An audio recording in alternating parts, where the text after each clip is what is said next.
24 তারিখের পরীক্ষা স্থগিত হয়েছে। এক জায়গায় বলতেছে হয়েছে, এক জায়গায় বলতেছে হইতেছে না। আরও বেশ কিছু পরীক্ষা স্থগিতর কথা উঠছে। এখন এই পরীক্ষা স্থগিত হবে কি না, কেন হবে, আর না হইলে সম্ভাবনা কতটুকু, হওয়ার সম্ভাবনা কতটুকু, কি হচ্ছে, নোটিশ প্রকাশ কি করেছে, বর্তমানে তোমাদের যে আন্দোলন, তোমরা জানো যে সচিবালয় ঘিরে রেখেছে শিক্ষার্থীরা, সেখানে তারা পদত্যাগের দাবি জানাচ্ছে, শিক্ষা উপদেষ্টার সচিবের পদত্যাগের দাবি, এবং বলা যায় যে সচিবালয় এক প্রকার শিক্ষার্থীদের জিম্মায় বর্তমানে রয়েছে। শিক্ষার্থীরা চাইলে এখন জাত নয় তাই করতে পারে, বাট আমরা চাই এটা শান্তিপূর্ণ সব কিছু। শিক্ষা উপদেষ্টার সত্যি পদত্যাগ করা উচিত। ভাই কেন এটা পরীক্ষার পেছনে রাত্রি 3টার সময় সিদ্ধান্ত আসবে? কেন শিক্ষার্থীরা এত টেনশন, মানসিক অত্যাচার তাদের উপরে করা হবে? এবং আমরা যদি এখানে দেখি, আজকে তারা নোটিশ দিয়েছে যে পরীক্ষা স্থগিত করেছে 22 তারিখে, এটা বলছে। এখন 24 তারিখের পরীক্ষা নিয়ে ডেইলি ক্যাম্পাস থেকে বলা হচ্ছে যে পরীক্ষা স্থগিত করা হয়নি। অন্যদিকে আমরা দেখছিলাম দৈনিক শিক্ষা, যেখানে বলা হয় যে 24 জুলাই পরীক্ষা স্থগিত করছে। এখন আমরা যদি রুটিনে চোখ বুলাই, রুটিনে আমরা দেখতে পাই আগামী 24 জুলাই পরীক্ষা হবে অর্থনীতির শুধুমাত্র, এরপর 27 তারিখে অর্থনীতি দ্বিতীয় পত্র, এরপরে আবার 28 তারিখে কিন্তু গ্রুপ সাবজেক্টের পরীক্ষাগুলো হবে। এখন এই জায়গায় পরীক্ষা স্থগিত হবে কি হবে না তা নিয়ে প্রশ্ন। অবশ্যই 24 তারিখে পরীক্ষা স্থগিত কোনো কারণ নাই, কারণ তারা শুধু মানবিকের পরীক্ষা, চাইলে পরীক্ষা নিতেই পারে। আমার মনে হয় না যে এই যে নিউজটা করা হয়েছে এটা ভুল নিউজ, কেননা 24 তারিখে পরীক্ষা স্থগিত সম্ভাবনা খুবই কম। আর অন্যদিকে যদি আমরা বলি যে 24 তারিখে পরীক্ষা হবে, এমনটা পরীক্ষা নিয়ন্ত্রক বলছে যে পরীক্ষা ইস্যুর স্থগিত কোনো ইস্যুতেও কোনো সিদ্ধান্ত হয়নি।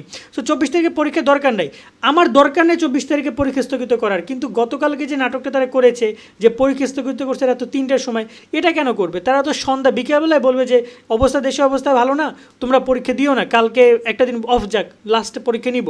সেই সিদ্ধান্ত তারা নিয়েছে, কিন্তু সেই সিদ্ধান্ত তারা নিয়েছে সবার শেষে আইসা।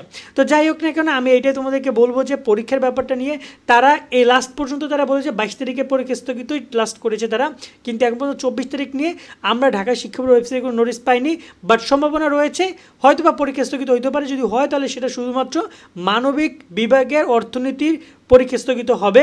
তবে সর্বশেষ তথ্য এই ভিডিও করা পর্যন্ত এক জায়গায় বলছে স্থগিত হয়েছে, এক জায়গায় বলছে হয়নি। সেক্ষেত্রে তোমরা আমাদের ফেসবুক পেজে যুক্ত হতে পারো, সেখানে আমরা স্থগিত হলে আপডেট দিয়ে দিব। সো এইটা হচ্ছে আপাতত তোমাদের পরীক্ষা নিয়ে যত যা রয়েছে সেই কাহিনী কার্যকলাপ। তবে আমার মনে হয় যে শিক্ষা মন্ত্রণালয় উচিত আরও দায়িত্বশীল ভূমিকা পালন করা। তারা এটা কি করতেছে পোলাপানের লগে, এই পোলাপানগুলো মানসিক ট্রমার মধ্যে আছে তাদের এই কারণে। যদি এই ট্রমার মধ্যে তারা থাকে, এটা আসলে কোনো সমাধান আমি দেখি না, এটার কোনো সমাধান আমি দেখি না যদি তারা নিজেরা না চায়। এক্ষেত্রে পরীক্ষা নিয়োগ বলছে পরীক্ষা স্থগিত হয়নি, ওবাইদের শিক্ষা উপদেষ্টা বলে দিয়েছেন যে পরীক্ষা স্থগিত হয়ে গেছে 24 তারিখে পরীক্ষায়। দেখো এই যে একটা মানসিক প্রেশারে ফেলাই দিল স্টুডেন্টদেরকে। সো লাস্ট কথা হচ্ছে এইটা যে তোমাদের পরীক্ষা স্থগিত আপাতত 22 তারিখ পর্যন্ত কনফার্ম, কিন্তু এই যে 22 তারিখের পরে 24 তারিখ নিয়ে কনফিউশন, বাট 27, 28 এগুলো কিন্তু হবে। সো তোমরা সেভাবে প্রিপারেশন নিও। আমি জানি তোমাদের মানসিক অবস্থা দিন দিন খারাপ হচ্ছে, বাট রাইট নাও এটাই তোমাদের লাস্ট আপডেট। নতুন আপডেট আসলে সেটা চেষ্টা করবো তোমাদের মাঝে আমরা জানানোর। বাট আজকের মতো এই ভিডিওটা আমরা এখানে শেষ করছি। আর আন্দোলন যদি বলি, আন্দোলনের অবস্থা খুবই ভয়াবহ। ওখানে আমি যদি পারতাম আমি 2 জায়গায় যাইতাম। বিশেষ করে আমার মাইলস্টোনে যাওয়ার খুব ইচ্ছা। ওদের সাথে সহমত প্রকাশ করা যাইতেই পারে।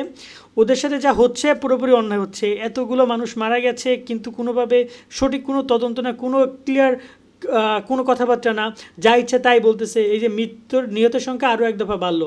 নিহতের সংখ্যা কত হয়েছে? 31 জন হয়েছে, আল্লাহ না করে 31 জন হয়েছে। বাট শিক্ষার্থীরা বলছে সংখ্যা অনেক বেশি, এই সংখ্যাটার XXX হবে সংখ্যাটা। সেক্ষেত্রে স্টুডেন্টরা কি এত স্টুডেন্ট কি ভুল বলতে পারে? এখানে সাংবাদিকরা কি ভুল বলতে পারে? আমি জানি না কি হচ্ছে না হচ্ছে দেশের মধ্যে। এরা আসলে নিহত সংখ্যা গোপন করে কী লাভ, কী হবে বলো? যাদের হচ্ছে যে লাশ, তাদের বাবা মারে বুঝাই দিলে অন্তপক্ষে তারা মৃত্যু তো তারা মেনেই নিয়েছে, কী আর হবে? কী হবে দেশের মধ্যে? তাদেরকে কি সরকার উত্থান হয়ে যাবে? এমন তো কিছু না। আমি মনে করি না যে সরকারও খুব বেশি বড় একটা চক্রান্ত এখানে আছে। এখানে আমার মনে হয় কোনোটা ঝামেলা, বড় ধরনের কোনো ঝামেলা অন্যভাবে আছে, ঠিক আছে? কারণ এখানে আসলে খুব বড় কিছু না। এই যে গত বছর জুলাই এত কাহিনী হইলো, সেটাই চাপা রইলো না। এগুলো কি চাপা থাকবে না? সত্য আসবেই, সত্য অবশ্যই বের হবে, এটা থাকবে না চাপা। ভালো থাকো। মানবিক ও বিভাগ পরিবর্তনের শিক্ষার্থীরা রাজশাহী বিশ্ববিদ্যালয়, চট্টগ্রাম বিশ্ববিদ্যালয় এবং গুচ্ছ ভর্তি পরীক্ষার জন্য নাইট 24 থেকে প্রকাশিত এই কোর্সটি কিনতে পারো। তোমাদের জন্য বেস্ট একটা কোর্স হবে। মাত্র 700 টাকায় বিশ্ববিদ্যালয় ভর্তির জন্য যা যা দরকার সবই তোমরা এই কোর্স থেকে পাবে। 50-এর বেশি ভিডিও ক্লাস তোমরা পাবে, 190টি টপিক ভিত্তিক পরীক্ষা, 20টি মডেল টেস্ট পরীক্ষাও সাথে থাকছে। ভর্তি পরীক্ষার পূর্ব মুহূর্ত পর্যন্ত টানা পরীক্ষা এবং মডেল টেস্ট তো থাকছেই। বর্তমানে 700 টাকা ভর্তির সুযোগ তোমরা পাচ্ছ, তবে অফারটা খুব শীঘ্রই শেষ হয়ে যাবে, তাই দ্রুত ভর্তি হয়ে নাও। কোর্সের যাবতীয় লিঙ্ক এই ভিডিও ডিসক্রিপশনে পেয়ে যাবে।